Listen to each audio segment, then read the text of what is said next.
అలాగే ఊరేసుకు చావాల్సిన పరిస్థితి వస్తే? అయ్యో, మీరు అనవసరంగా ఏదేదో ఊహించుకొని బాధపడుతున్నారు. స్వర్ణ విషయంలో మీరు అలా బాధపడడం తప్పు. ఈ ఓదార్పు మాటల వల్ల కాపురాలు కుదుట పడవు, అనుమానాలు తీరవు.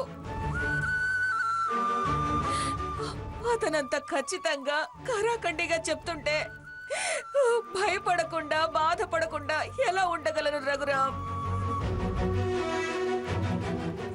ఇదేమన్నా మామూలు విషయమా? చచ్చినా వెక్కిరించే విషయం బాబు. అమ్మా ప్లీజ్ అమ్మా, ఏడవకు, దయచేసి అలాంటి మాటలు మాట్లాడుకో. ఎలా మాట్లాడకుండా ఉండగలం? ధనం లేకపోయినా నీ కూతుళ్ళకి గుణం ఉందనుకున్నావు, కానీ నా నమ్మకాన్ని ఒమ్ము చేసింది కదా నీ కూతురని మొహాన్ని ఉమ్మేసినట్టు మాట్లాడి వెళ్ళింది ఆ పెద్ద ఆవిడ. చూడండి మావయ్య గారు, ఆవిడ అన్న మాటలు తిరిగి వెనక్కి తీసుకునేలా చేస్తాను. అతను ఏది అబద్ధం అన్నాడో అది నిజమని నిరూపిస్తాను. మీరు ధైర్యంగా ఉండండి. అది అసాధ్యం బాబు. మమ్మల్ని బతికించడానికి మోయలేని బరువు నువ్వు నీ నెత్తికెక్కించుకుంటున్నావు. మా కర్మ మమ్మల్ని అనుభవించని బాబు. మా కోసం మీ భవిష్యత్తుని ఇబ్బందుల్లోకి నెట్టుకోవద్దు. అలా అంటావేంటమ్మా? మేం వేరు మీరు వేరా? మీ కష్టం మాది కాదా? అది నా చెల్లెలు కాదా? అలా చెప్పుకునే వీలు లేకుండా చేసిందే అది. తప్పమ్మా, స్వర్ణని అలా అనుమానించి అవమానించొద్దు. నేను అవమానించడం ఏంటే? వాళ్ళు అన్న మాటలకి అర్థం ఏంటి? సార్, ఆ అమ్మాయికి స్పృహ వచ్చింది. రండి రండి. స్వర్ణ,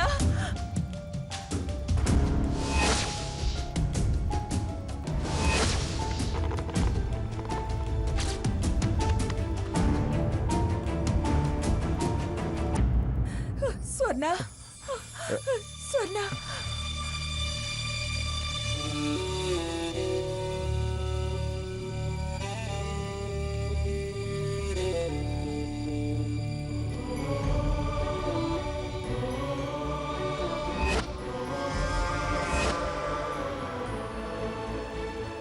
స్వర్ణ, స్వర్ణ, ఏంటి ఇది?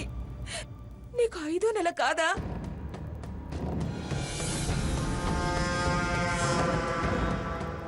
అల్లుడితో నీకు ఏ సంబంధం లేదా?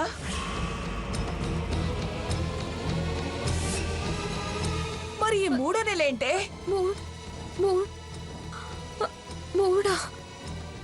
అదే అదే ఏంటే పాపిష్టిదానా? ఏమైందో చెప్పవే.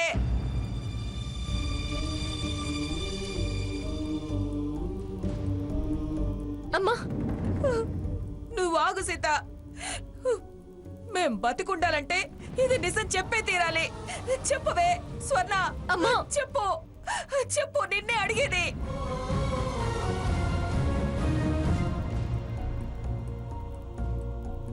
స్వర్ణ చెప్పు. చెప్పు స్వర్ణ. మీ వారు ఇందాక నీ గురించి, నీ 3వ నెల గురించి చాలా చాలా తప్పుగా మాట్లాడారు.